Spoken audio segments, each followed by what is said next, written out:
Hello everyone, আসসালামু আলাইকুম।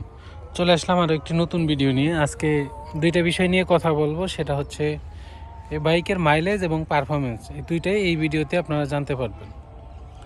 আমি যদিও এই মডেলের বাইক আগের ভার্সনগুলো ব্যবহার করছি। আমি আমার চ্যানেলে অনেক ভিডিও আপলোড করছি, এটা দেখতে পারবেন। আপনার 2022-এর মডেল আমি চালাইছি, 2023-এর মডেলও চালাইছি। তো 2022-23-এর মডেল আর এই 25-এর মডেলের মধ্যে পারফরমেন্স এবং মাইলেজে কেমন পার্থক্য, সেটা নিয়ে আজকে আপনাদের সাথে কথা বলবো। আপনারা অনেকেই চিন্তা করেন পুরাতন বাইক কিনবেন, তাদের জন্য এই ভিডিওটি অনেকটাই গুরুত্বপূর্ণ, কারণ এখান থেকে অনেক কিছু আপনারা শিখতে পারবেন। প্রথমে আসা যাক এই বাইকের মাইলেজ নিয়ে। মাইলেজটা কেমন কম বেশি পাওয়া যায় 2022-23-এর মডেলগুলোর সাথে 2025-এর মডেল। এটা হচ্ছে 2025-এর মডেল, আমার সামনে যেটা দেখতে পাচ্ছেন। এই দুইটার মধ্যে আপনার মাইলেজের পার্থক্য মোটামুটি অনেক। প্রায় আপনার 1 লিটার তেলে আপনার 5 থেকে 7 কিলো মাইলেজ কম বেশি হয়ে যায়। আপনি এই 2025-এর বাইকটাতে মোটামুটি মাইলেজটা একটু বেশি পাবেন, মিনিমাম হলেও 5 কিলোমিটার এটাতে মাইলেজ বেশি পাবেন। আর আমি কিন্তু এটা কার্বোরেটরের কথা বলছি, এফআই ইঞ্জিনগুলো কেমন হয় আমি ওটা জানি না। যতটুকু জানি যে এফআই ইঞ্জিনে আরও বেশি হচ্ছে মাইলেজ পাওয়া যায়। আমার যেহেতু এটা কার্বোরেটর, আমি কার্বোরেটর নিয়ে কথা বলতেছি। তো কার্বোরেটরে আপনার 2022-এর মডেলের থেকে মোটামুটি 2025-এর মডেলের এই বাইকটাতে 5 থেকে 7 কিলোমিটার মাইলেজ কম বেশি হয়ে থাকে। তাহলে চিন্তা করেন কতটা তেল বেশি খায় আগের মডেলগুলো। তো আপনি বুঝবেন কিভাবে যে এটা ওল্ড মডেল, এটা নিউ মডেল।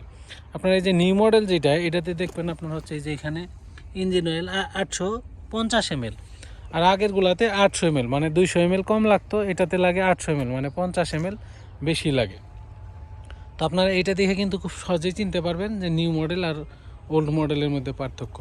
তো মাইলেজের যে ফারাকটা, এটা কিন্তু আপনার অনেকটাই টাকা বাঁচিয়ে দিবে যদি এই নতুন মডেলটা কেনেন। এটা আপনার 2,37,000 টাকা এখন, কিছুটা ডিসকাউন্ট চলছে। এটা 39,000 ছিল, কিছু ডিসকাউন্ট হওয়ার কারণে 37,000 টাকা দিয়ে এটা এখন নিতে পারবেন 2 লাখ। তো মাইলেজের 5-7 কিলো ফারাক আপনি একবার চিন্তা করেন। যখন আপনি একটা বাইক 20,000 কিলো চালাইবেন, তখন প্রত্যেক লিটারে 5 কিলো 7 কিলো মাইলেজ যদি কম পান, তাহলে কত হাজার টাকার তেল আপনার বেশি যাচ্ছে, এটা একবার চিন্তা করেন ওল্ড মডেলগুলোতে। আর এই নিউ মডেলটা যদি কিনেন, তাহলে আপনার 5-7 কিলোমিটার, এমনকি 10 কিলোমিটারও মাঝে মাঝে বেশি পাওয়া যায়। আমার তো এমন হইতো যে আগের মডেল যে চালাইতাম, ওইটাতে মাঝে মাঝে আমি 35 কিলো মাইলেজ পাইতাম, মাঝে মাঝে 35ও কম পাইতাম, এরকম মনে হইতো আমার।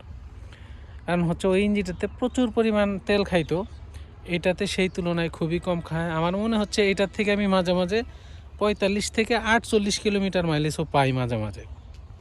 লং রোডে চালাইলে দেখা যায় কোনো জামজটে না পড়লে এটাতে 45+ মাইলেজ পাই 2025-এর মডেল যেটা, এটাতে। কিন্তু ওল্ড মডেলটাতে আমি কখনোই মানে 40ই পাইতাম না, দেখা যায় 35-37 এরকম পাইতাম। তো মাইলেজের দিক দিয়ে যদি আপনারা চিন্তা করেন টাকা বাঁচাইতে চান, সেক্ষেত্রে আপনারা অবশ্যই নিউ মডেল কিনবেন। 2025-এর পরে কিংবা 25-এর মডেল কিনতে পারেন। যেহেতু 25 শেষের দিকে 26-এর মডেলটা আপনারা নিতে পারেন, সেটা হয়তো আরও আপগ্রেড হবে। কিন্তু আমি এটা 25-এর কিনছি, এই 25টাতে অনেক সুন্দর পারফরমেন্স এবং মাইলেজ পাচ্ছি। তখন পারফরমেন্সের বিষয়টা বলি। পারফরমেন্স আমি মানে যেটা খেয়াল করছি আর কি, যে পারফরমেন্স দুইটা সেমই, ওল্ড মডেল এবং নিউ মডেলের এটা দুইটা সেমই। শুধু এটার ইঞ্জিনটা একটু মডিফাই করা, মানে সাউন্ডটা চেঞ্জ হয় না। এই 2025-এর মডেলটা লং টাইম রান করলেও বাইকটা বেশি গরম হয় না, প্লাস হচ্ছে আপনার এটার সাউন্ড চেঞ্জ হয় না। কিন্তু 2022-এর মডেল যে চালাইতাম আমি, ওইটাতে দেখা যাইতো যে আপনার কিছুক্ষণ রাইড করার পর, এই ধরেন 60 কিলো রাইড করার পর ইঞ্জিনের সাউন্ডটা ফ্যাস ফ্যাস করতো, মানে দম পাইতো না, এরকম মানে হয়রান হয়ে গেছে বাইক, এরকম লাগতো। তো এই বাইকটায় আমি সেই সমস্যা ফেস করতেছি না, একদম 1-150 কিলো চালাইলেও একটা না কোনো প্রবলেম ফেস করতেছি না সাউন্ড চেঞ্জের বিষয়ে। আপনারা এই দিক দিয়ে কিন্তু খুবই ভালো একটা পারফরমেন্স পেয়ে যাবেন এই নিউ মডেলটাতে। ওল্ড মডেলটা নিলে একটু ভোগান্তিতে পড়তে পারেন, ওটা সাউন্ড চেঞ্জ হয় একটু সময়, আবার ধীরে চালাইলে অথবা বাইকটা একটু অফ করে বসায় রাখলে দেখা যায় সাউন্ড ঠিক হয়ে যায়। তো সেক্ষেত্রে আপনি পারফরমেন্সের দিক দিয়েও কিন্তু এটা বেটার পাবেন। আর ইঞ্জিনটাও একটু মডিফাই, যেহেতু কিছুটা ইঞ্জিন অয়েল এটাতে বেশি লাগে, সেই কারণে অবশ্যই ভিতরে কোনো মডিফাই করা হয়েছে, যার কারণেই লাগে, অথবা স্পেসটা একটু বেশি রাখা হয়েছে। তো এটার খুবই সুন্দর একটা পারফরমেন্স পাবেন। আর ওল্ড ভার্সনের আর একটা প্রবলেম ছিল, সেটা হচ্ছে সকালবেলা বাইক স্টার্ট দেওয়ার সময় আপনার স্টার্ট নিত না, 2-3 বার সেলফ মারার পর, এমনকি আমার ধাক্কায় মাঝে মাঝে কিক দিয়ে স্টার্ট দেওয়া লাগতো, এরকম সমস্যাও হইতো। কিন্তু এই নিউ মডেলের বাইকটা এই ধরনের কোনো সমস্যা আমি এখনও ফেস করতেছি না। আমি প্রায় এটা 2500 কিলোর মতো চালিয়ে ফেলছি। এই ধরনের সমস্যা আমি একবারও ফেস করি নাই। আর ওল্ড মডেলের বাইকটাতে আমার শুরুতেই ব্যাটারি চলে গিয়েছিল 2 মাস পরে। এটাতে কিন্তু ওই ধরনের কোনো প্রবলেম হয় নাই।